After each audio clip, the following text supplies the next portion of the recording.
Jean-Louis Pichon, bonjour. Vous êtes le directeur de cette maison, l'Esplanade. Vous êtes également le directeur artistique du Festival Massenet et encore le metteur en scène de l'événement de cette biennale, Roma. Alors c'est d'abord au directeur artistique du festival que je vais m'adresser et j'aimerais savoir quelle philosophie vous avez donnée à cette nouvelle biennale.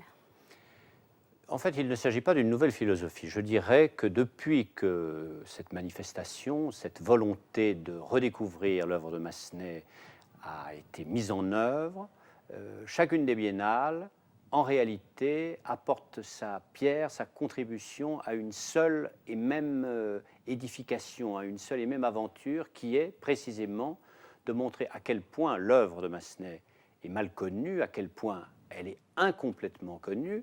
Donc, nous nous attachons essentiellement à relire et à faire découvrir ensuite au public des œuvres qui n'ont plus eu la chance, depuis parfois presque 90 ans, comme c'est le cas pour Roma, d'avoir été présentées sur une scène. Et Roma retrouve notre première démarche qui avait été, lorsque nous avons mis en place le festival, avec cette espèce de préfiguration de 88, mais la première vraie édition, c'était 90, et qui consistait à s'intéresser aux œuvres de la toute dernière période de la production de Massenet. Donc nous avons fait Cléopâtre, nous avons fait Amadis, nous avons fait Panurge, qui sont les trois opéras posthumes, c'est-à-dire vraiment les toutes dernières créations de Massenet qu'il n'a pas pu voir jouer, qu'il n'a pas pu voir créer sur une scène. Et Roma, c'est précisément la dernière des œuvres qu'il a pu voir jouer. La création s'est faite en avril 1912 à Paris, et il y avait eu une première série de représentations à Monte-Carlo, qui était un théâtre où Massenet avait vraiment une espèce d'accueil tout à fait privilégié grâce à son amitié avec le prince de Monaco.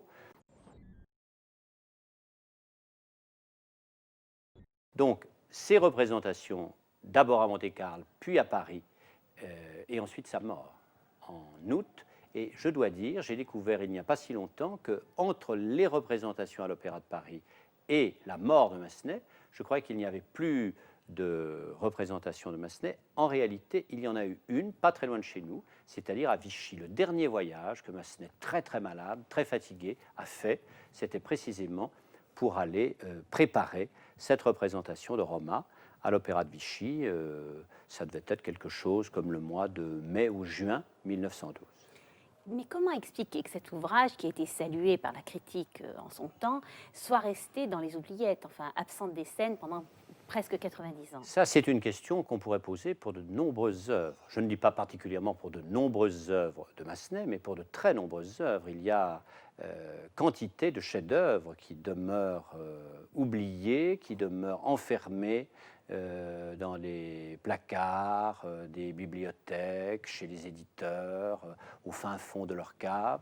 Il y a quand même une espèce de manque de curiosité effrayant qui caractérise les programmateurs. Alors, comme Massenet a eu la chance, car c'est quand même une chance, d'avoir toujours 4 ou 5 ouvrages, toujours joués partout, dans tous les opéras de premier plan ou de province, bon, on n'est pas allé chercher plus loin. Vous savez, quelqu'un qui est perpétuellement repris à travers Manon, Werther, Thaïs, un peu Hérodiade, on s'en contente. On ignore qu'à côté de ces 4 ou 5 titres, il en a écrit 20 autres. Et on ne se pose pas le problème de savoir si ces titres présentent de l'intérêt. Et il se trouve qu'avec le Festival de Martina Franca, nous nous sommes intéressés parce que cette œuvre nous interpellait, comme on dit aujourd'hui, à cause de son sujet, le sujet de la Vestale, qui conduit son pays, sa nation à la mort parce qu'elle a trahi ses vœux. Donc on est allé lire la partition, on a trouvé qu'elle était admirable et on a fait la production. Mais je pourrais vous citer d'autres exemples. Il y a déjà tout le répertoire baroque que peu à peu, ces 20 dernières années, on a commencé à redécouvrir et qui maintenant est joué d'une manière beaucoup plus régulière. Il y a 20 ans, il y a tout le répertoire également de Rossini. Toutes les œuvres de Rossini, tout ce qui est bel canto, qui également a été peu à peu redécouvert et dont on a pris conscience de l'intérêt. Donc on est bien là dans les objectifs de ce festival Totalement. Massenet. on redonne une nouvelle naissance Absolument. à cet ouvrage. Alors j'aimerais savoir, quand vous l'avez déterré, puisqu'on peut presque employer ce terme, comment vous l'avez abordé, vous, cet ouvrage? Alors, je n'ai pas voulu en faire une reconstitution historique, parce que je trouve que ça aurait été rechercher dans l'œuvre ce qui précisément l'éloignait de nous, alors qu'il y a tant d'autres choses qui la rapprochent de nous. Et parmi les éléments qui m'ont intéressé, il y a précisément ce conflit que nous propose Roma entre ce que Antigone et Sophocle appelaient les lois écrites et les lois non écrites, les lois du cœur et les lois de la cité. Il y a cette aspiration individuelle au bonheur, et puis il y a un État qu'on peut considérer un peu comme la préfiguration de l'État totalitaire qui vient s'introduire dans vos vies, et qui, au nom de principes, au nom de morale, au nom d'intérêts supérieurs de la patrie ou de la nation, s'autorise à venir interdire votre aspiration au bonheur. Donc moi, c'est ce que j'ai voulu montrer. Et j'ai trouvé que dans la Roma, c'est-à-dire dans la Rome telle que la présente Massenet, il y a de nombreux traits qui peuvent évoquer précisément cette Rome un peu totalitaire, un peu oppressante, quand je dis un peu, c'est un euphémisme, qui fut celle des années 30 en Italie. Et donc, vous le verrez aussi bien au niveau du décor qu'au niveau des costumes, sans tomber non plus. Je n'ai pas voulu faire une transposition pure et simple, mais il y a des citations, il y a des indications qui sont là pour nous montrer qu'une certaine idée, qu'une certaine conception de la nation, quand elle dépasse les limites à l'intérieur desquelles elle devrait toujours rester enfermée, est malheureusement éternelle. La Rome qui combattait Hannibal, la Rome de Mussolini et tous les pays qui viennent s'occuper de ce qui ne les regarde pas, c'est-à-dire de la vie personnelle, du bonheur individuel des gens. Donc, au niveau de la mise en scène, c'est une mise en scène qui met en avant ce caractère assez solennel de l'œuvre. Oui, il y a effectivement une solennité voulue, je dirais presque une noblesse, il y a la recherche d'une grandeur, mais d'une grandeur écrasante. Alors, comment le metteur en scène a-t-il... Eh bien, en optant pour un décor, pour une scénographie très, j'allais dire, très architecturée, en ayant recours à ce système d'un espace à transformation, un espace clos, à l'intérieur duquel le drame se développe, pour finir par la mort de Fausta. Donc un univers en définitive très froid, le décor est très froid, très minéral on peut dire, très inhumain. Les costumes eux aussi sont très rigides. Il y a dans les relations avec les gens, sauf les deux personnages principaux et le personnage du Gaulois, qui précisément est celui qui sacrifie sa vie pour faire en sorte que Rome, qu'il a asservie, soit à son tour détruite. En dehors de ces trois personnages, il y a une espèce, on le sent, de contrainte, une espèce de refus de la spontanéité, une espèce de refus à se laisser être soi-même finalement. On retrouve le climat politique de l'époque. Oui. C'est une des rares œuvres de Massenet où c'est omniprésent quand même. Absolument. Tout le long. Absolument. Vous avez pris beaucoup de plaisir à travailler sur Roma? J'ai pris beaucoup de plaisir parce que j'ai aimé précisément ce dépouillement de l'œuvre, ce minimalisme de l'esthétique utilisée par Massenet, qui fait parler, lorsque Fauré fait la critique de cet ouvrage, et il en fait une critique extrêmement positive, extrêmement favorable, il parle du nu, c'est-à-dire le refus, l'élimination de tout ce qui n'est pas essentiel. Alors, ce festival Massenet, c'est Roma, c'est aussi toute une série de récitals et de concerts. Oui. Quels ont été vos choix? Comment avez-vous travaillé pour la programmation de ces différents spectacles? Alors, bien entendu, on ne peut pas imaginer un festival Massenet qui ne mette pas en valeur la voix.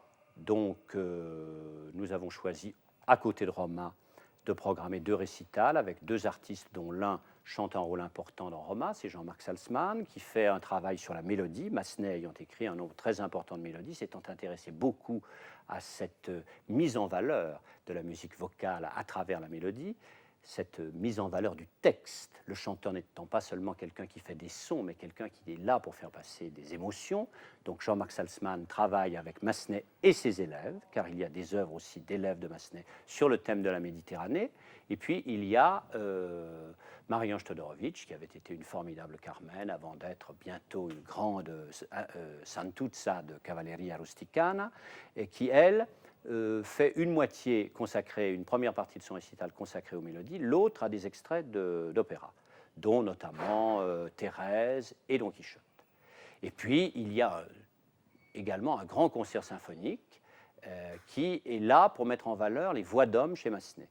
Parce qu'on parle toujours de Massenet, compositeur de la femme, et c'est vrai qu'il a écrit des rôles magnifiques pour les femmes, mais il s'est aussi beaucoup intéressé aux voix d'hommes. Il a notamment imposé au théâtre, sur la scène lyrique, un certain type de ténor, le ténor dramatique à la française, si l'on peut dire, dont nous avons une incarnation, une illustration remarquable dans Roma.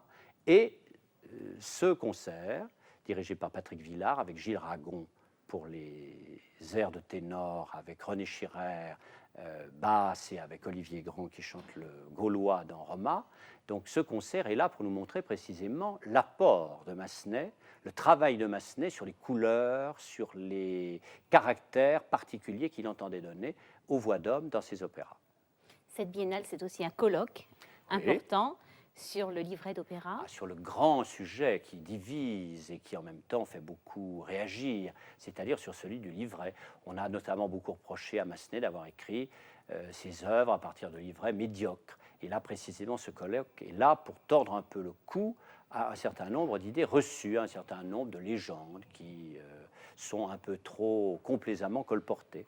Enfin, cette biennale voit l'inauguration du centre de création. Grâce au colloque, ce sera la première manifestation, le colloque sur le livret d'opéra au temps de Massenet, qui donnera vie à notre centre de musique française, qui j'espère aura de nombreuses autres occasions de montrer qu'il est à la fois un lieu de réflexion, d'échange, un lieu de formation pour les jeunes artistes et aussi un lieu de professionnalisation à travers tout un travail sur des petites formes, ce qu'on appelle des petites formes, qui permettront ensuite des décentralisations dans la région stéphanoise, dans l'agglomération stéphanoise et dans la région. Merci Jean-Louis Pichon. C'est moi.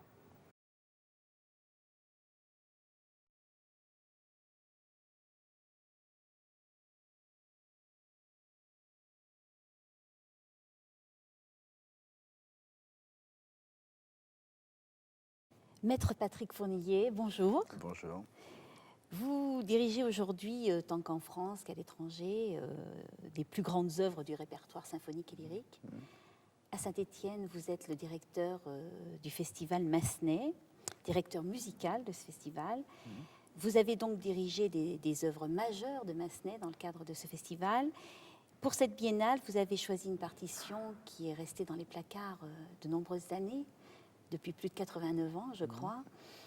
Comment avez-vous abordé cette partition de Roma ?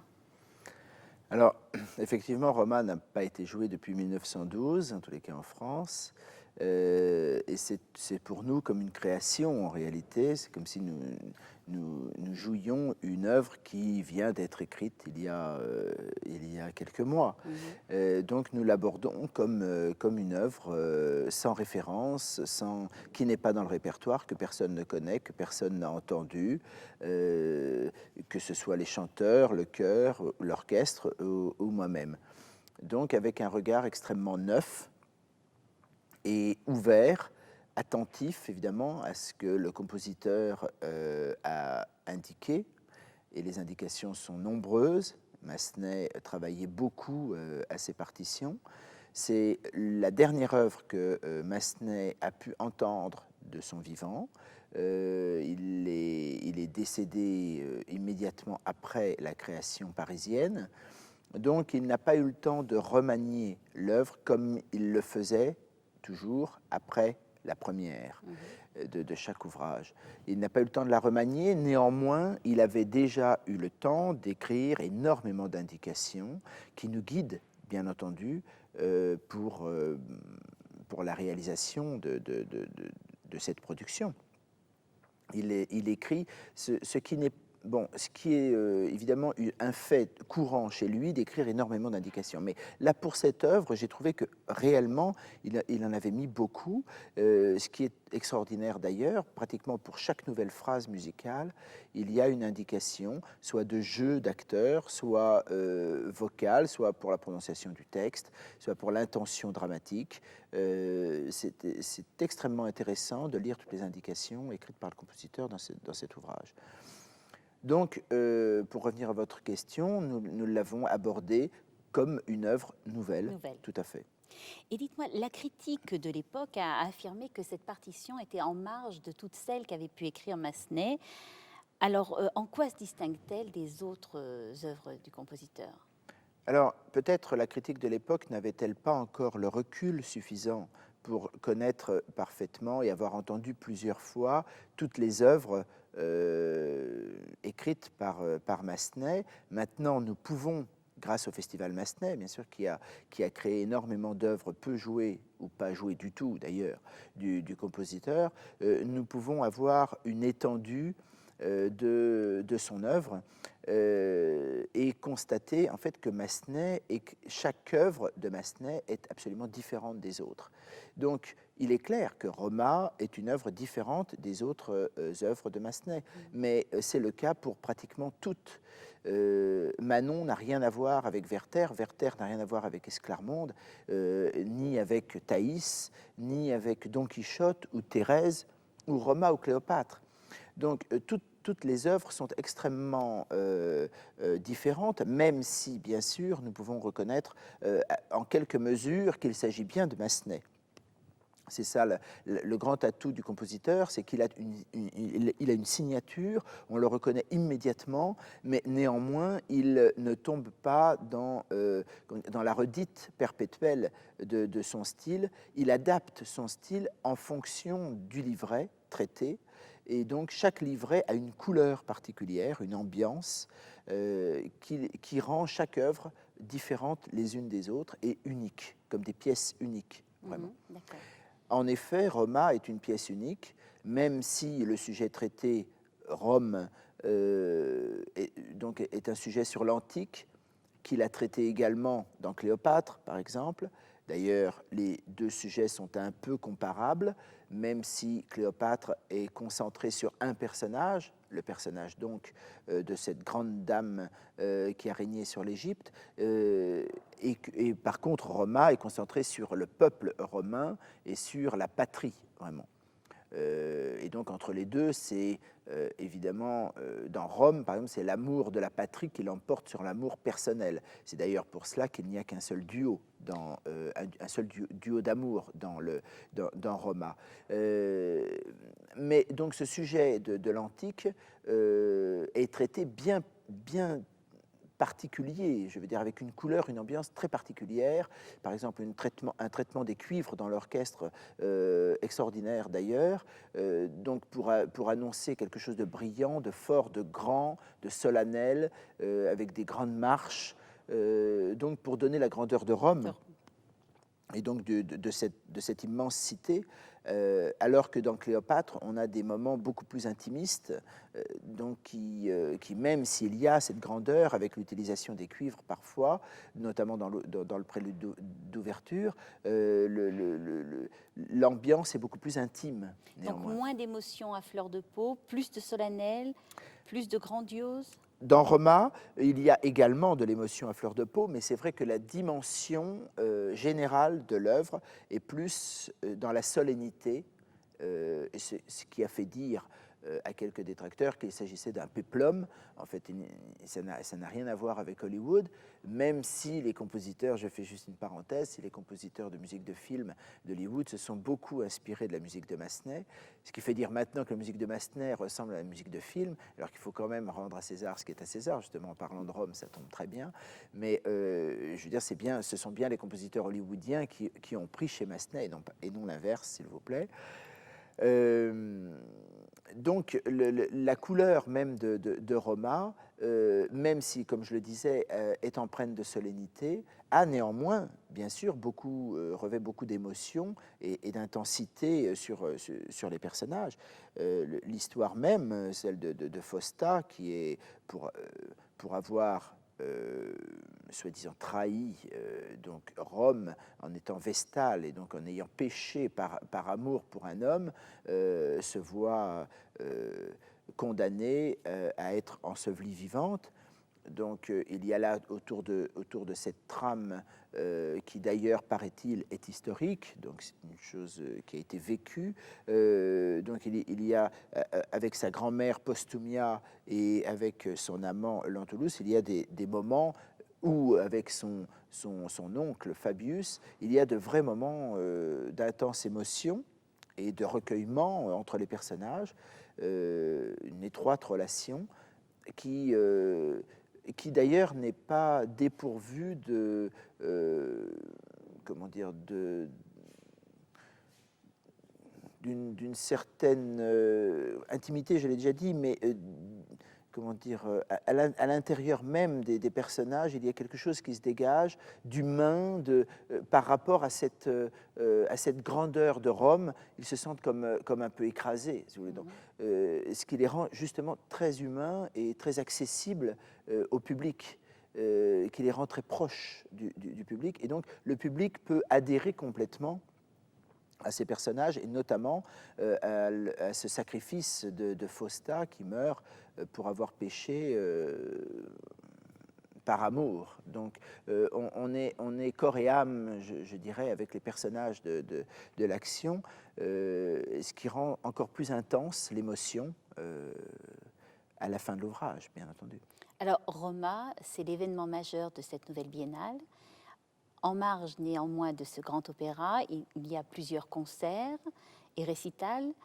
Quel choix avez-vous, comment avez-vous orienté vos choix par rapport aux différents thèmes musicaux qui seront abordés dans ces récitals?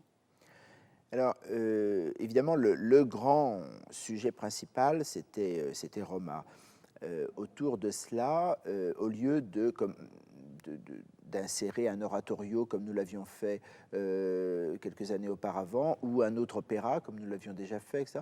Au contraire, nous avons voulu resserrer autour de cet opéra majeur, qui est quand même un événement, de ressortir ce Roma qui n'avait pas été joué depuis si longtemps, de resserrer sur des choses plus intimes, comme par exemple la musique de chambre, des récitals pour voix et piano, l'invitation de 2 orchestres de chambre,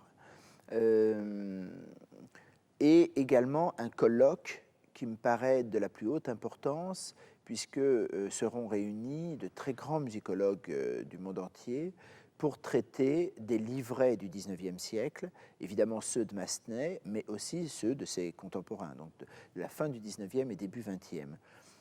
C'est un sujet extrêmement important, car tout opéra ne vit d'abord que par son livret, évidemment. Tout part du livret, et le choix du livret pour les compositeurs est d'une importance capitale, naturellement.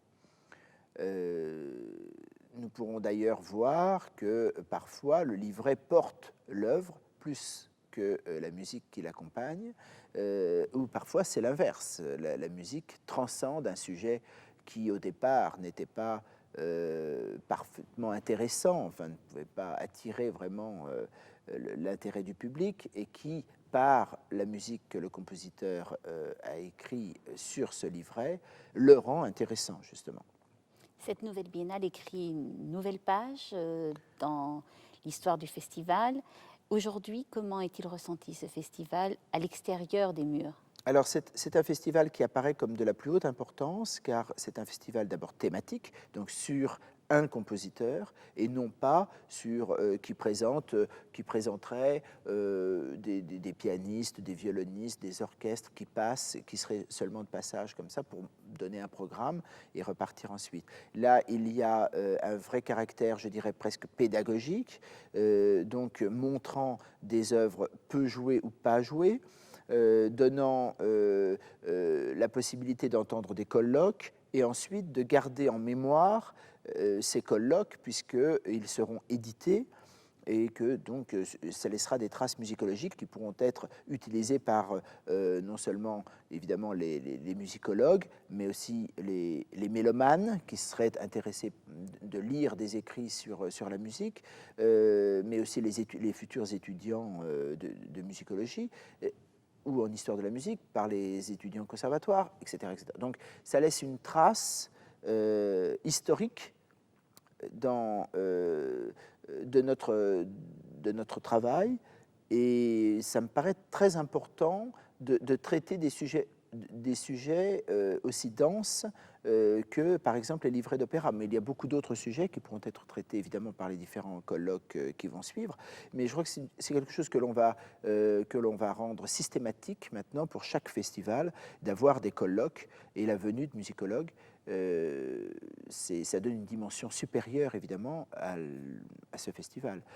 D'autre part, lorsque nous avons donné Esclarmonde, lorsque nous avons donné Griselidis, ou Cléopâtre, par exemple, bon, ce sont des ouvrages qui n'avaient pas été donnés depuis fort longtemps et qui ont donné l'idée à d'autres directeurs de théâtre de faire vivre ces productions, de faire vivre ces ouvrages. Et ça, c'est aussi un des buts du festival, de faire découvrir, mais aussi de donner la possibilité à d'autres directeurs, parce que Massenet ne nous appartient pas, on le sert et on le fait découvrir, mais pour que justement il soit propulsé dans le monde entier et qu'il soit joué ailleurs qu'à Saint-Étienne, naturellement. Et c'est formidable, ne serait-ce qu'au mois de novembre, en France, il y a 3 productions de Massenet. Manon à Toulouse, Werther à Tours et donc Roma à Saint-Étienne. Mais partout dans le monde, il doit y avoir entre 15 et 20 productions de Massenet, ne serait-ce que seulement pour le mois de novembre. Donc ce qui veut dire qu'il y a maintenant un engouement pour ce compositeur, une renaissance, entre guillemets. Il a été extrêmement joué de son vivant, et puis également après sa mort, mais il y a eu un certain déclin du compositeur, comme d'ailleurs tout ce qui fait mode, parce que Massenet a été tellement populaire de son vivant qu'il est devenu à la mode, et comme tout ce qui est mode, passe.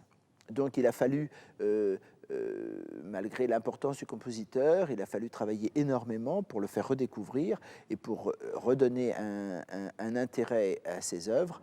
C'est le but du festival, c'est ce qu'il poursuit, ce que je crois il est en train de réussir. Maître Fournier, comment avez-vous abordé la partition musicale de Roma ? Oui, alors cette partition est très, très, très intéressante de par sa structure musicale.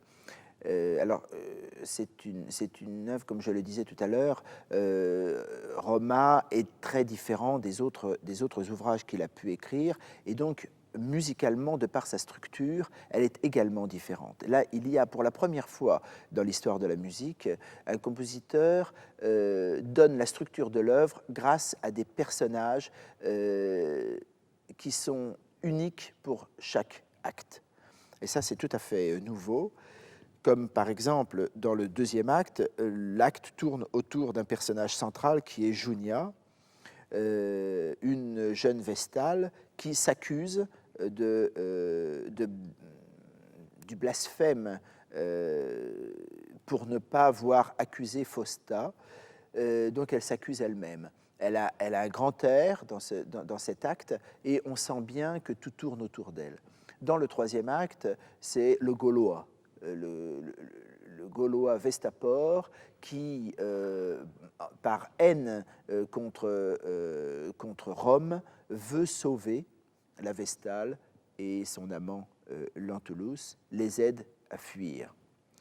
Et donc, ce Gaulois, qui est tenu par un baryton, a des airs extraordinaires dans la partition, participe au duo final entre Lentulus et Fausta, et donc en fait un trio. Tout est concentré autour de ce personnage, le Gaulois. Donc voilà, etc. Donc chaque acte a son personnage clé, son personnage central. D'autre part, la partition revêt des couleurs extraordinaires dans l'orchestre, qui est le commentateur, je dirais, de l'action dramatique. L'œuvre est basée sur du récitatif continu, avec donc très peu d'airs ou de duos ou de trios. Il y en a très peu, c'est du récitatif, et donc tel que le Péléas et Mélisande de Debussy, ou tel que sera Cléopâtre plus tard, etc. Il ne faut pas oublier d'ailleurs que c'est Massenet qui a créé ce mode d'écriture, le récitatif parlé et chanté continu dans l'opéra, en France. C'est lui qui l'a amené et qui avait donc tiré les leçons de Wagner. Donc dans cet opéra, il y a du récitatif continu, et c'est l'orchestre qui est chargé de commenter les sentiments, de donner la grandeur lorsqu'il le faut, de créer l'intimité lorsque c'est nécessaire, etc. Et également, il y a des airs qui sont tout à fait remarquables dans cet ouvrage et qu'il faut signaler, notamment dans le troisième acte, le fameux grand air de Lentulus. Je dis le fameux car c'est le seul air de toute la partition qui est resté un peu dans le répertoire des ténors, même s'il n'est pas souvent donné dans les récitals, ce que nous pouvons regretter. Je pense d'ailleurs que maintenant que nous avons ressorti cette production, cela donnera, enfin, en tous les cas je l'espère, ça donnera envie aux ténors de l'inscrire dans leur récital, et pas que celui-là d'ailleurs, celui de Junia dont je parlais pour les sopranos, ou celui de Fausta. Cet air de Lentulus est basé sur un solo de flûte accompagné de harpe, et sur lequel il vient s'imbriquer, après un prélude orchestral, le ténor vient s'imbriquer dans cet air pour chanter son Soir admirable. C'est vraiment un air d'une très très grande beauté, c'est du très très grand Massenet. Et suivra dans cet acte un grand duo d'amour, celui dont je parlais, le seul de la partition, et qui est lui aussi tout à fait remarquable. C'est du très grand Massenet auquel nous avons affaire, et on peut s'interroger, savoir pourquoi cette œuvre est tombée dans l'oubli après 1912. Il y a quelques raisons à cela que j'entrevois, notamment Massenet qui défendait énormément ses partitions, même s'il était très connu à l'époque, il défendait toujours chaque nouvelle partition, donc étant décédé juste après, il n'a pas pu le faire. Également, la Première Guerre mondiale, qui est arrivée tout de suite derrière, n'a pas arrangé les choses, très certainement. Et puis, cette manière de traiter l'antique, déjà le sujet par lui-même n'était peut-être pas assez brillant pour l'époque. Et donc, la manière de le traiter avec du récitatif continu, peut-être a fait que l'œuvre n'a pas eu le succès qu'elle mérite, mais grâce au festival, nous en avons la résurrection aujourd'hui. Merci.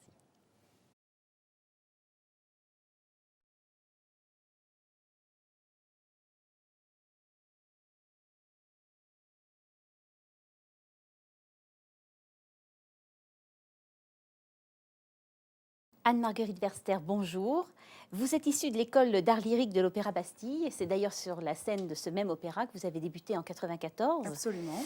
Depuis, eh bien, vous avez interprété sur les plus grandes scènes Berlioz, Mozart, Verdi, Strauss, et pour la première fois, vous chantez Massenet à Saint-Étienne. Absolument. Qu'est-ce que ça représente pour vous?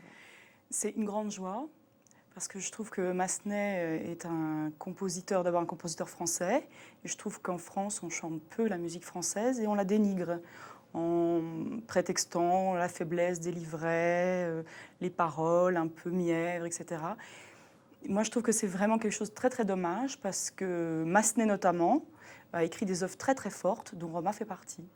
Donc, vous êtes Fausta, oui. Le premier rôle féminin dans ce Roma qui nous renaît 89 ans après avoir été absent des scènes. Comment avez-vous abordé ce personnage? D'abord, je dirais en le chantant beaucoup, parce qu'il y a une grande charge émotionnelle dans tous les rôles de Massenet, et dans celui-là en particulier. Et je crois que pour arriver sur scène sans fondre en larmes sans arrêt, il Il faut beaucoup, beaucoup le faire pour un petit peu presque user l'émotion et peut-être la retrouver mieux pour la rendre au public après. Alors, il y a une dimension en effet dramatique Oui. terrible. J'imagine que même dans la voix. Oui. Comment vous avez travaillé ça? Ça, c'est la grande difficulté du chanteur. Il y a un chef d'orchestre avec lequel j'avais travaillé qui disait le chanteur est un drôle d'animal parce qu'en fait, c'est un animal avec un cœur brûlant et un sang de serpent. Ah oui. Et il y a vraiment cette dimension-là parce qu'on ne peut pas se laisser complètement ensevelir par l'émotion. C'est impossible pour un chanteur, il y a toujours le contrôle de la voix. La voix ne peut pas se couper, s'érailler, je dirais comme celle d'un comédien. C'est la grande, grande différence entre un chanteur et un comédien qui est peut-être souvent pas très claire chez les metteurs en scène, mais il y a toujours une distance à avoir entre, je dirais, le personnage à interpréter et le chanteur. Avez-vous rencontré des difficultés pour vous glisser dans la peau de ce personnage? Pas du tout. Non, pas du tout. C'est un personnage qui m'en a rappelé deux autres que j'avais interprétés. D'abord, le personnage de Mélisande. Je trouve qu'on voit que Massenet non seulement a évidemment écouté Péléas, mais que ça l'a marqué. Et je trouve qu'il y a des réminiscences. Et puis, et le personnage de Madame Lidoine, que j'ai beaucoup, beaucoup chanté dans Dialogue des Carmélites de Poulenc. Et là, il y a vraiment presque des similitudes dans son Dialogue des Carmélites et dans Roma. Fausta, est-ce qu'aujourd'hui, on pourrait moderniser un petit peu cette Fausta-là? Est-ce que vous la retrouvez dans le monde d'aujourd'hui? Oui, je pense qu'on peut la retrouver, peut-être pas en France, mais dans d'autres pays. C'est un personnage comme ça de femme qu'on veut soumettre et sur laquelle on fait peser une faute, peut-être dans notre culture maintenant, qui prête à sourire finalement. Bon, elle aime Lentulus, ça paraît dans notre société moderne du XXIe siècle peut-être plus très très grave. Dans d'autres sociétés, peut-être il ne suffit pas d'aller bien loin pour qu'on tue encore des femmes pour ça. Quel est l'attrait principal de cette partition pour vous de Massenet, au niveau, j'allais dire, musical? Moi, je crois le grand lyrisme vocal, doublé d'un grand dramatisme. Voilà. Eh bien, Anne-Marguerite Verster, merci. Merci à vous.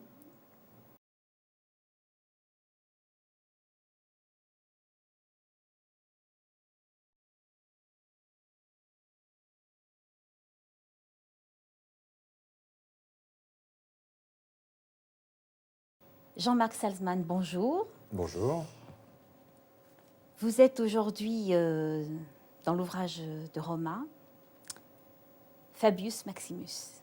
Fabius Maximus, le père de l'héroïne Fausta, Voilà. qui a fauté. Alors, c'est un rôle un peu nouveau pour vous. On va dire en deux mots, vous avez une carrière très, très éclectique. C'est allé du baroque au contemporain, en passant par le répertoire classique, romantique et post-romantique. C'est la première fois que vous interprétez du Massenet?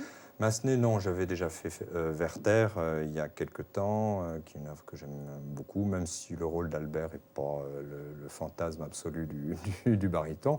Mais l'œuvre est tellement géniale que quand on est dans une aventure comme ça, c'est merveilleux.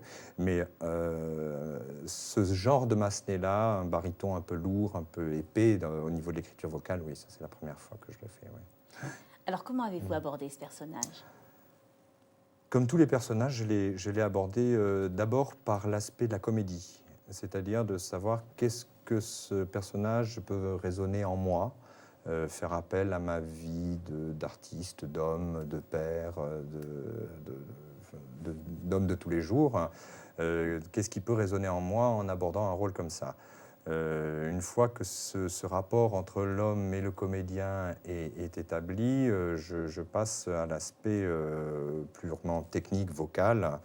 Je parle en dehors de l'apprentissage pur du rôle. Et parce que je me suis toujours aperçu, depuis que je fais ce métier, que quand on est dans la vérité du personnage, on est dans la vérité vocale.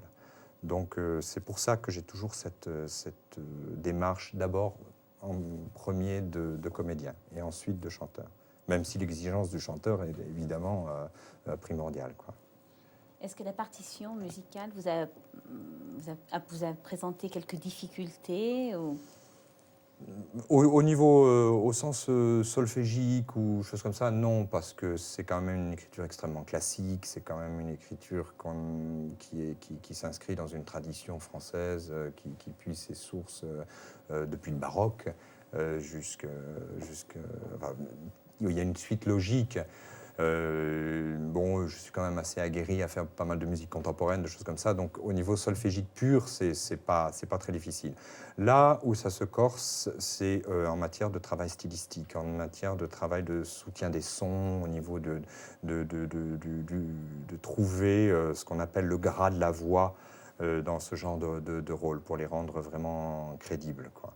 Là, c'est vraiment un travail très difficile qui demande une longue maturation, quoi. Oui, parce que c'est un rôle quand même qui est lourd. Oui, Hein, c'est lourd, pas. C'est un rôle qui est consistant. C'est pas, je ne l'appellerai pas lourd Oui. parce que quand on dit un rôle lourd, c'est un rôle qui est d'abord extrêmement long et qui est extrêmement fatigant vocalement. Là, j'ai pas les difficultés, elles ne sont pas dans la résistance physique, elles sont plutôt dans l'interprétation et dans la recherche. C'est assez nouveau pour moi, ce genre de personnage. C'est un personnage de maturité. C'est une des premières fois que je fais un personnage de maturité, un personnage de père. Jusqu'à présent, la dernière fois que j'étais venu à Saint-Étienne, c'est pour faire Danilo dans La Veuve Joyeuse, donc c'est pas tout à fait le même, Pas le même registre. pas du tout le même registre.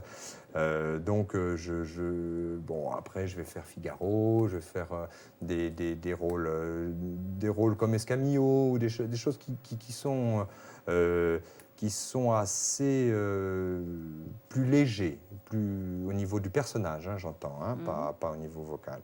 Là, c'est un rôle vraiment d'homme de pouvoir. C'est un homme qui souffre en permanence puisqu'il s'est attaché à cette fille qui est la fille de son frère, mais qu'il appelle quand même sa fille parce qu'il a envie, il a un désir de paternité énorme.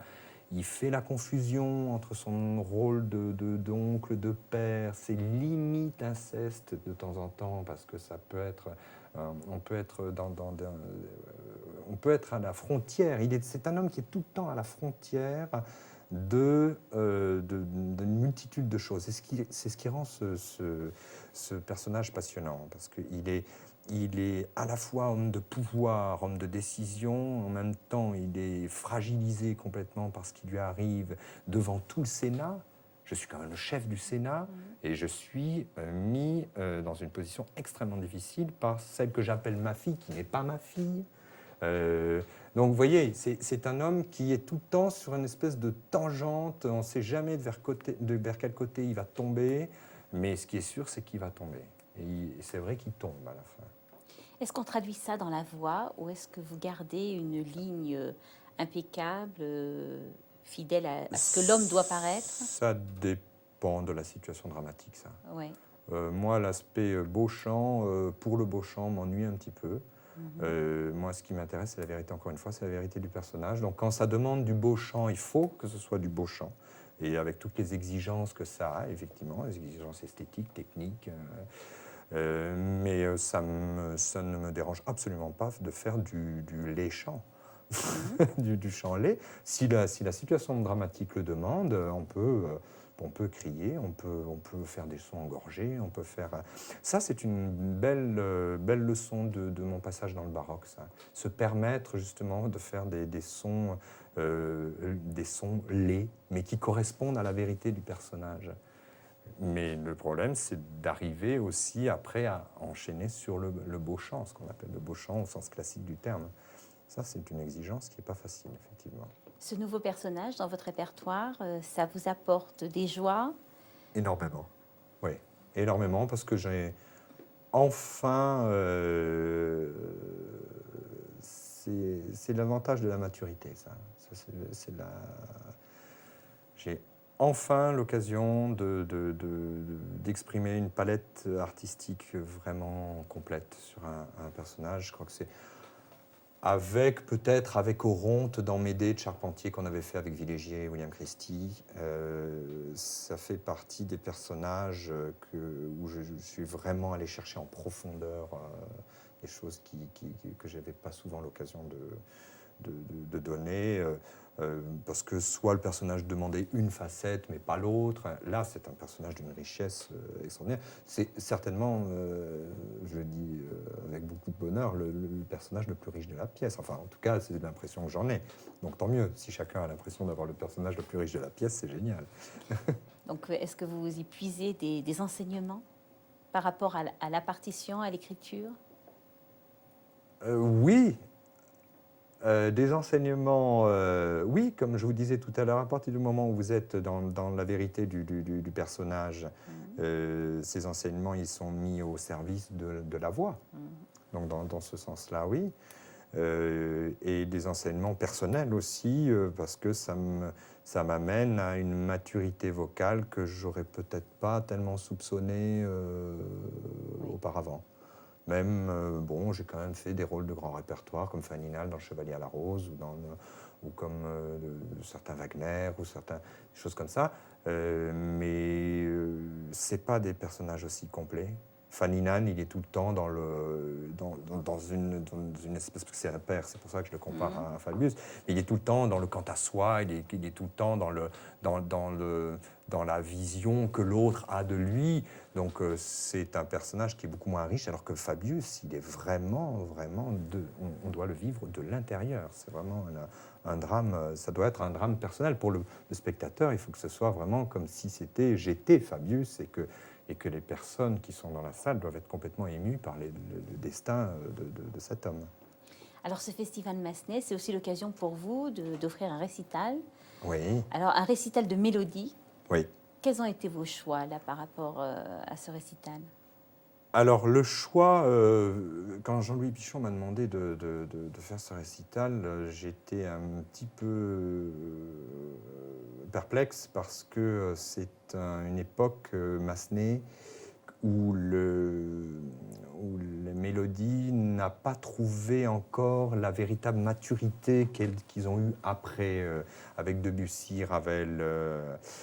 Et je me suis dit, comment... Il y a de très très belles choses, je ne veux pas du tout, dire que c'est quelque chose qui n'est pas valable, mais pour trouver 1h15 de concert avec une qualité égale, je me trouvais un petit peu en difficulté.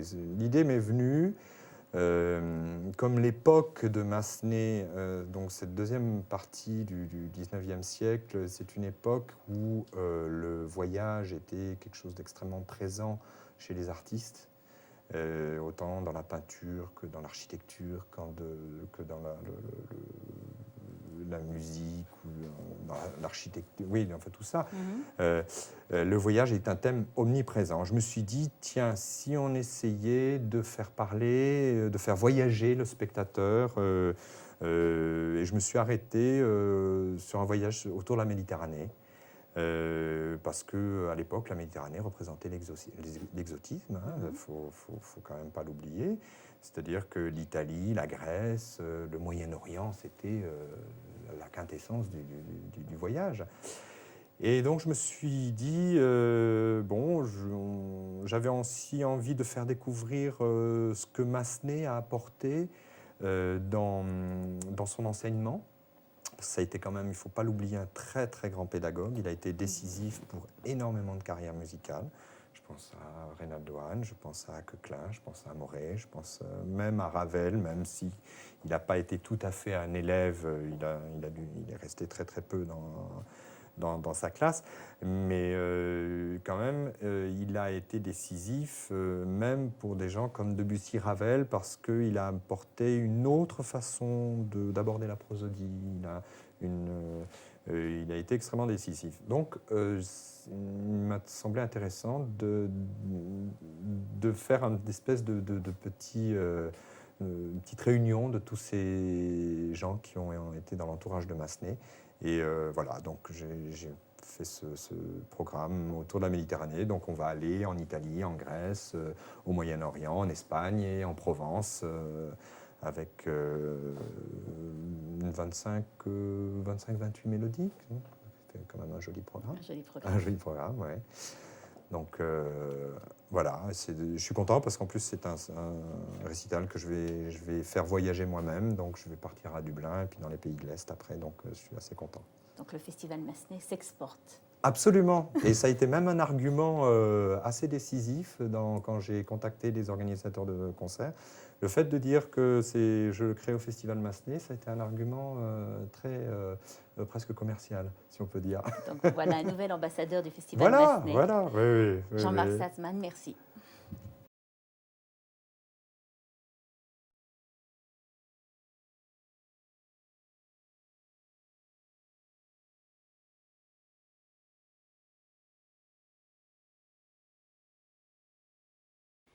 Anne Massenet, bonjour. Bonjour. Vous êtes descendante de l'un des frères aînés du compositeur, Camille.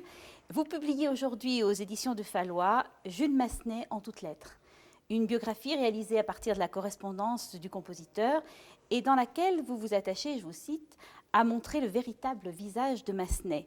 Alors, les portraits brossés jusqu'à ce jour ne correspondaient-ils pas à la personnalité du compositeur?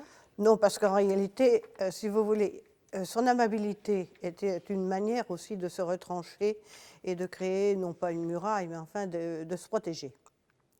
Donc, c'est un homme très secret qui se livre, et la correspondance que j'ai retrouvée est une correspondance familiale, et j'insiste là-dessus.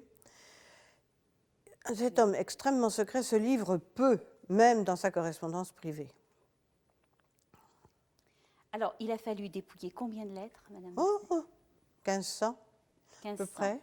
Sur les 1500, il y en a 1220 exactement qui sont datés, classables, etc. Il y en a 200, qui ne sont pas très intéressantes d'ailleurs, qui ne sont pas datées ni datables, mais qui sont ce que j'appelle des billets d'intendance. Vous savez, des lettres envoyées à sa femme, dit à une telle de mettre dans ma malle trois chemises par-dessus, etc. Bon, on sait que ça existe, c'est tout. Alors, quelle méthode avez-vous adoptée pour cet ouvrage? Pour cet ouvrage, initialement, je m'étais dit, en trouvant ces lettres, je connaissais leur existence, mais elles étaient en vrac. Alors, je me suis dit, je vais publier une correspondance. Et puis, après réflexion, je me suis dit, au fond, en français, en tout cas, il n'y a pas eu de biographie sur Massenet depuis 50 ans ou plus. Il y en avait eu aux États-Unis, il y en avait eu en Angleterre, qui ont d'ailleurs beaucoup d'erreurs. Il y en avait une en italien, en 92, c'était la plus récente, mais rien en français. Et au fond, on dit et on écrit dans les dictionnaires, il y a beaucoup d'erreurs biographiques sur Massenet. Je me suis dit, au fond, moi je vais faire des introductions, des passages, et puis bon, et puis comme ça, lui-même, il défendra la vérité. Et puis finalement, j'ai plongé dans les articles du Temps, j'ai fait toute une recherche autour des lettres aussi, et puis des lettres aussi de ses élèves. Enfin, la partie son rôle de professeur m'a beaucoup intéressée. Alors j'ai un peu insisté dessus. Et puis finalement, j'ai fait une vraie biographie classique. Il faut vous dire, j'étais iconographe de mon métier. J'ai beaucoup travaillé avec des historiens de haut niveau pour des livres très, très ardus, enfin, qui m'ont beaucoup formé, d'une part. D'autre part, mon père adoptif, Pierre Besson-Massenet, petit-fils du compositeur, était lui-même éditeur et historien. Il a publié un certain nombre d'ouvrages sur la Révolution française, enfin, dont Robespierre, qui vient d'être réédité d'ailleurs. Donc il m'avait formé, si vous voulez. J'ai une formation, sans être historienne moi-même, j'ai beaucoup travaillé avec des historiens. Voilà. D'accord, donc ce qui explique aussi l'aisance avec laquelle on lit ce livre, parce qu'on le lit finalement comme un roman, on suit les différentes étapes de la vie du compositeur, et puis on suit ses créations. Oui, ça j'y tenais aussi, voilà, évidemment. Et l'intérêt, en effet, c'est de retrouver aussi les critiques de l'époque. Oui. Et là, on va aborder l'ouvrage qui nous intéresse dans ce festival aujourd'hui, c'est Roma. Oui, et ça, j'ai retrouvé beaucoup de critiques alors de l'époque, parce que c'est un ouvrage qui a eu beaucoup, beaucoup de succès. Et puis, c'est un ouvrage aussi qui m'attachait particulièrement, parce que c'est le dernier ouvrage que Massenet a vu. Il a été créé au mois d'avril à Paris et au mois de mars à Monte-Carlo, l'année 3 mois avant sa mort. Donc c'est un ouvrage qui est la limite, les 3 autres étant considérés comme posthumes. Vous aviez vu la création au Festival de Martina Franca. Non, je n'ai pas pu y aller malheureusement. Mais enfin, j'avais vu des photos, oui.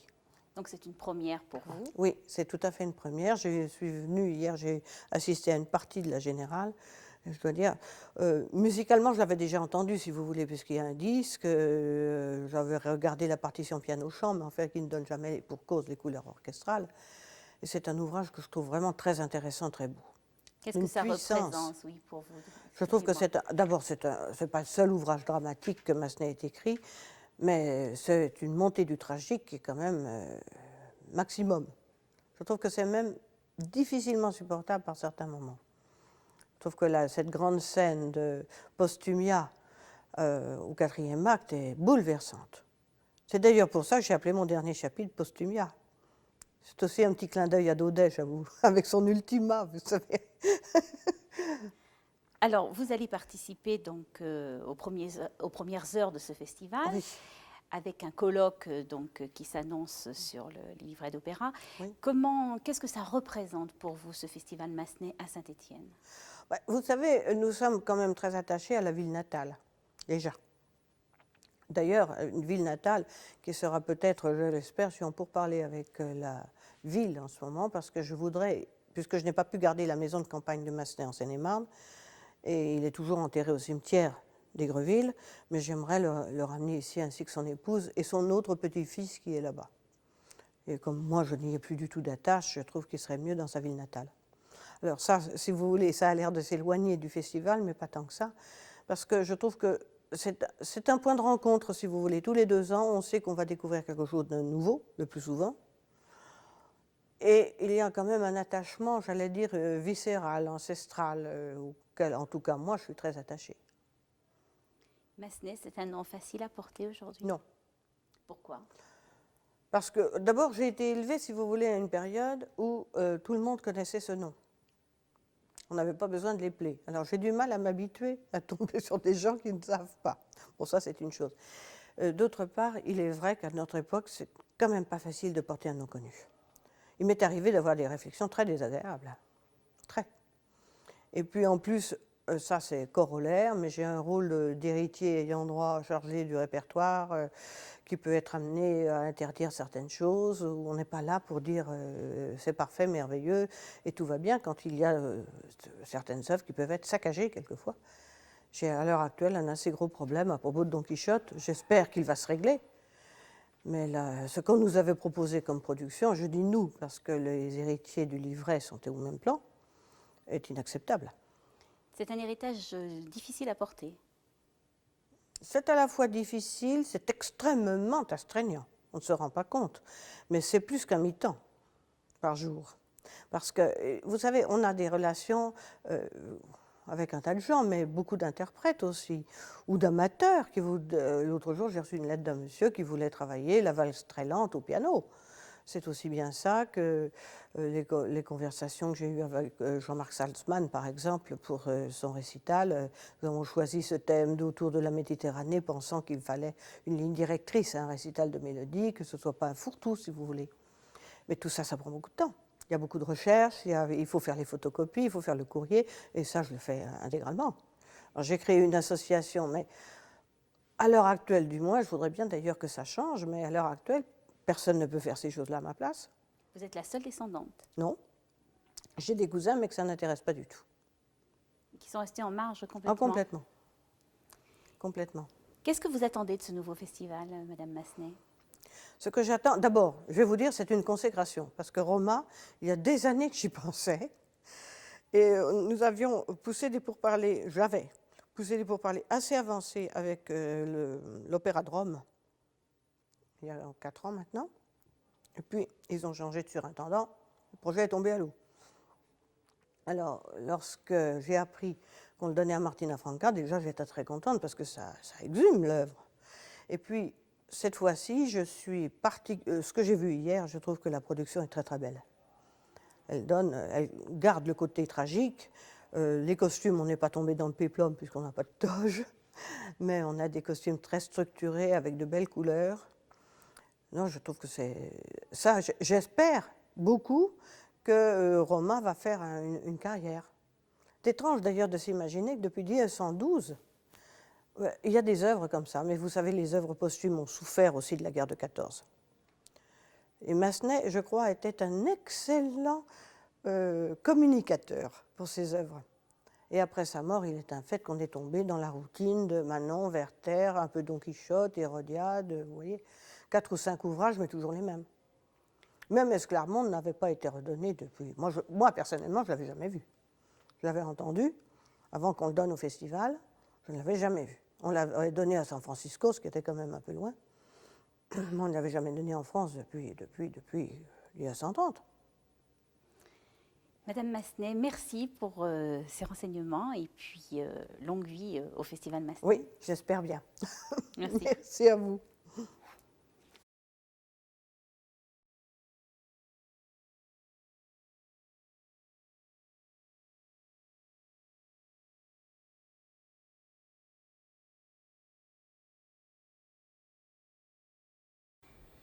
Philippe Blais, Jean-Christophe Aubranger, bonjour. Vous êtes tous deux docteurs en musicologie, agrégés en musique et organisateurs du colloque de cette nouvelle biennale Massenet. Alors un colloque qui se déroule sur le thème « Le livret d'opéra au temps de Massenet ». Alors pourquoi ce choix ? Alors il faut savoir qu'il y a quelques années, il y avait eu un premier colloque à Saint-Étienne lors du festival consacré à Massenet en son temps, donc assez général sur la musique de son époque. Et donc lors d'une rencontre amicale chez Anne Massenet, la descendante de Jules Massenet, avec Jean-Louis Pichon, donc directeur de l'Esplanade, nous cherchions un nouveau thème de colloque. Et nous avons trouvé qu'il serait intéressant de s'interroger sur le livret d'opéra au temps de Massenet, puisque après la grande période de Scribe, disons le grand librettiste du milieu du XIXe siècle, il y avait peut-être une autre tendance concernant les livrets à la fin du siècle. Et justement, le but de ce colloque est de dégager un petit peu les nouvelles orientations du livret à la fin du XIXe siècle. D'autant qu'on a souvent critiqué le compositeur pour le choix de ses livrets. Tout à fait.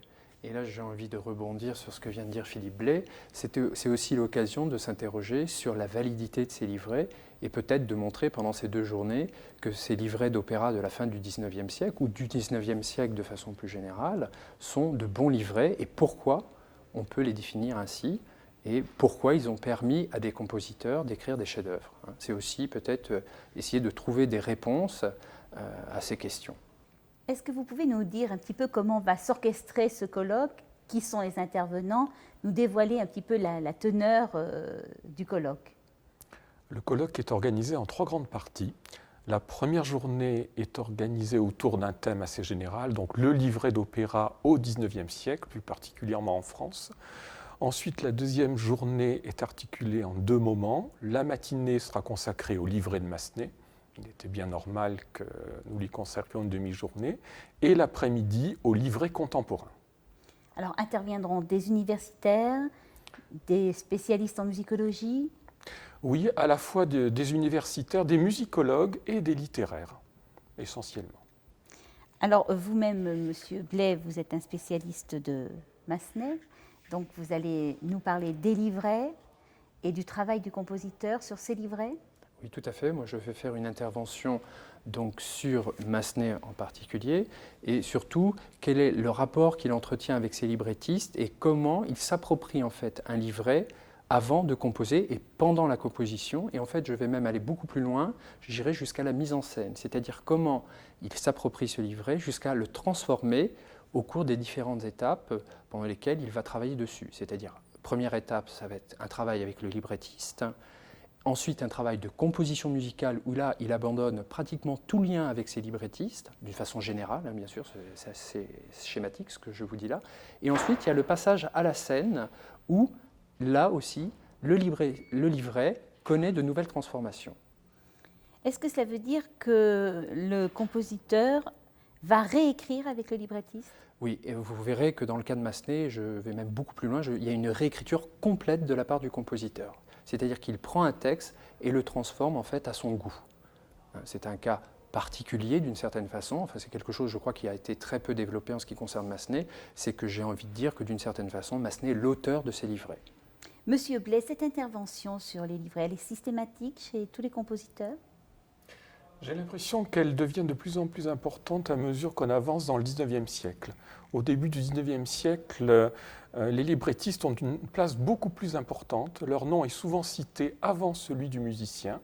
On choisit d'abord un livret et ensuite on choisit un musicien pour mettre ce livret en musique. Alors que j'ai l'impression que vers la fin du siècle, c'est quand même le compositeur qui est un petit peu le maître d'œuvre de l'ensemble de l'œuvre. C'est-à-dire que la composition musicale se fait presque en même temps que l'écriture? Oui, et c'est surtout le compositeur qui a le dernier mot, puisque lorsque le librettiste lui remet son livret, c'est lui qui va composer la musique. Et donc, en fonction des thèmes musicaux qu'il va trouver, il va demander au librettiste de changer tel vers ou tel mot qui ne lui convient pas. Le but est quand même d'arriver à un texte mis en musique. Donc, il me semble que l'intervention du compositeur est inévitable. Elle est plus ou moins importante, en revanche. Et c'est vrai que dans le cas de Massenet, elle est extrêmement importante. Alors, l'événement de cette Biennale Massenet, c'est la résurrection de Roma. Est-ce qu'on peut dire quelques mots sur le livret, justement? En tout cas, ce qu'on peut déjà dire dans un premier temps, c'est que Massenet pensait à ce sujet depuis très longtemps.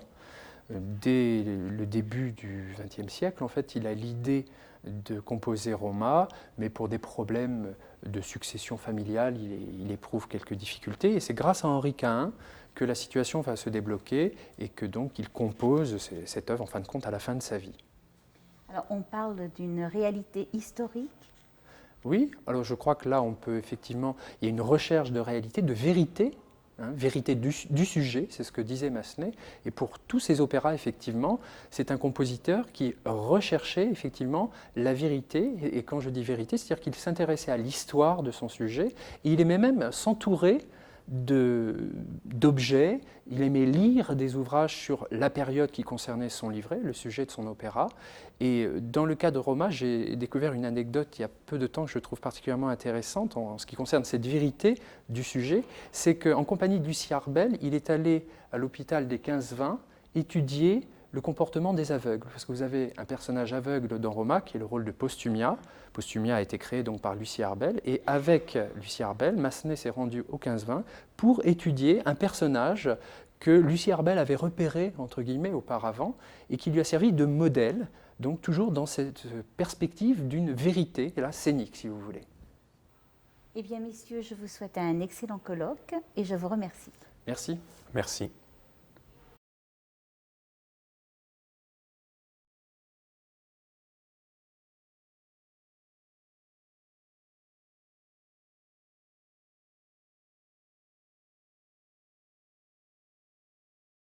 Franck Villard, bonjour. Bonjour. Vous êtes grenoblois d'origine, pianiste de formation, et vous avez orienté votre carrière professionnelle vers la direction d'orchestre. Donc vous avez été amené à diriger depuis 1993 de nombreux ouvrages, notamment ici à Saint-Étienne. On se souvient de Madame Butterfly, mais vous avez également dirigé Le Barbier de Séville, Les Noces de Figaro, Le Don Giovanni, Così fan tutte, Mireille, Faust, Werther. Et vous dirigez le Nouvel Orchestre de Saint-Étienne dans le cadre du Festival Massenet pour un concert lyrique qui sera donné à Saint-Étienne et à Roanne. Donc, quels ont été vos choix pour composer le programme de ce concert? Comment avez-vous orienté votre travail?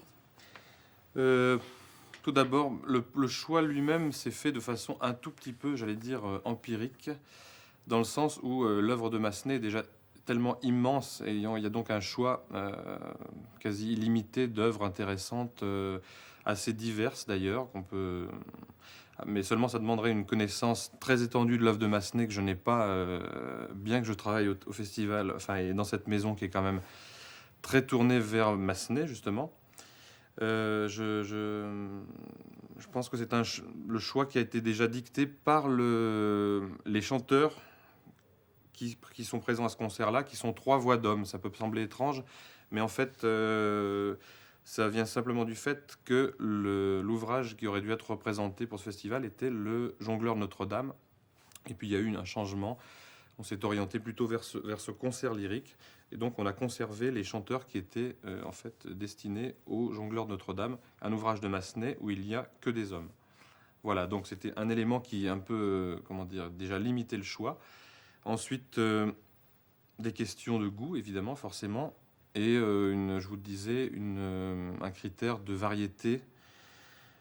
Comme pratiquement le concert entier est voué à Massenet, il fallait présenter une palette aussi bien, enfin, disons dans le temps, dans l'œuvre de Massenet, des choses plus de jeunesse, des choses de la maturité, et donc de toutes les périodes de sa vie créatrice. Alors nous avons Massenet, mais nous avons également des airs de Berlioz, Saint-Saëns, Debussy. Oui, alors donc des auteurs, si ce n'est contemporains ou des gens qui viennent juste avant ou après lui, et des gens qui ont quand même un lien esthétique, ou disons une forte importance dans la musique française, soit des gens qui ont influencé Massenet énormément, comme c'est le cas de Berlioz, sur le plan de l'orchestration, sur le plan de la liberté de la mélodie, sur le plan de la prosodie, sur le plan de l'orchestration, je vous l'ai déjà dit, et pour Debussy, qui n'aurait, à mon sens, pas pu exister sans Massenet. Son style, évidemment, emprunte des éléments à plein d'autres musiciens, mais il y a un élément fort chez Debussy qui est la liberté de la prosodie et de la modalité. Bon, c'est un peu technique. En tout cas, c'est une liberté qui est très française et qui, à mon avis, est quand même tout à fait conditionnée par la présence de Massenet à la fin du 19e siècle et au début du 20e. C'est vrai qu'on a parlé souvent de Massenet, compositeur de la femme. Là, on a un concert de voix d'homme. C'est un peu pour contrebalancer. Et aussi pour montrer que finalement le caractère féminin de l'écriture de Massenet se retrouve même dans certains cas dans l'écriture des voix d'hommes. Par exemple, il y a un air de Sappho, d'un opéra qui est assez peu représenté aussi de Massenet, un air de ténor qui est d'une sensualité tout à fait féminine et qui peut être chanté pratiquement par un soprano, si ce n'est, je dirais, à cause des paroles qui pourraient, ne pas être interchangeables. Mais le style de l'écriture est vraiment... Bon, et puis on a par ailleurs des choses très, j'allais dire, musclées, comme Hérodiade, qui est un ouvrage du début de la carrière de Massenet, où il essaye d'affirmer, d'installer un style assez puissant et imposant, avec des moyens d'orchestre assez forts aussi. Quelle place tient Massenet pour vous dans la musique française ? En fait, je vous ai un peu répondu tout à l'heure en le situant entre Berlioz et Debussy. C'est vrai que c'est une réponse qu'on a souvent faite déjà. Alors, mais je crois que ce qui est vrai, on peut le répéter longtemps. Il n'y a pas besoin d'originalité de ce point de vue-là. Pour moi, c'est quelqu'un de tout à fait important. Je vous le répète, parce qu'il a d'abord touché dans plein de directions. Il a travaillé dans plein de directions différentes, toujours en restant à l'intérieur de l'opéra ou des différentes formes qu'il a pu prendre chez lui, parce qu'il n'y a pratiquement pas deux ouvrages qui portent le même nom. Soit c'est un drame lyrique, soit c'est une légende, un mystère. Qu'est-ce qu'il y a, un opéra tragique, comme le Roma que nous venons de représenter, sur lequel j'ai travaillé également en tant qu'assistant de Patrick Fournillier. Donc, à l'intérieur de ce cadre de l'œuvre lyrique, il a exploré vraiment pratiquement toutes les nuances possibles, tout ce qui était à sa portée avec les moyens de son époque d'expression musicale. Je pense que c'est un panorama extrêmement vaste et c'est une œuvre qui, à mon sens, est méconnue et qui mériterait vraiment d'être encore plus mise à jour. Alors, rendons grâce à Jean-Louis Pichon, grâce à son festival aussi, d'avoir contribué à cette redécouverte, parce que dans certains cas, c'est vraiment une redécouverte. Il y a des œuvres comme Roma qu'on n'a pas joué, ça on a dû vous le dire beaucoup, mais depuis 1912, l'année de la création. Mais ce n'est pas la seule. Je veux dire, plein d'autres ouvrages ne sont pas joués à la hauteur de ce qu'ils méritent. Donc l'œuvre de Massenet mérite bien un tel festival. Oui, et il y a la matière en plus, il y a la quantité et la qualité. Alors on a beaucoup dit aussi que la qualité était inégale chez Massenet. Alors quand on fait un programme comme celui que je vais diriger, ce qui est confortable, c'est que justement on peut choisir des morceaux qu'on considère valables à part entière et je veux dire, on peut pas donc se passer des passages les plus faibles, disons, qu'on considère comme tels. qui existent, c'est vrai, mais qui quand même, dans la vision globale de l'œuvre, sont nécessaires. Donc, je veux dire, parce que Massenet n'est pas uniquement musicien, c'est quand même avant tout un homme de texte, de théâtre et de prosodie, je vous le disais tout à l'heure. Donc chez lui, parfois, l'intérêt purement musical peut paraître faible, mais il y a toujours un intérêt dans la prosodie, dans la mise en musique du français, et ça, il y a un sens extraordinaire du français, inconnu avant lui. Gounod, par exemple, ou des gens, c'est génial d'une autre façon, mais c'est une mise en musique beaucoup plus basée sur la régularité. Chez lui, il y a une liberté. Il a même mis en musique des textes quasiment de prose, même de prose. Et ce qui génère donc une musique d'un type tout à fait nouveau qui suit le texte, qui a moins de carrure, qui est beaucoup plus souple, beaucoup plus fluide. On a aussi parlé de la difficulté dans l'exécution de cette musique qu'il pouvait y avoir, étant donné que ce n'est pas une musique qui tombe où on sent des temps, vous voyez, des appuis très forts. C'est toujours une espèce de flottement, ou bien ces appuis sont déplacés, enfin, des choses comme ça. Et c'est ce qui me plaît avant tout, c'est une musique qui paraît hors de la barre de mesure, en quelque sorte. Voilà. Merci Franck Villard et bon concert. Merci à vous.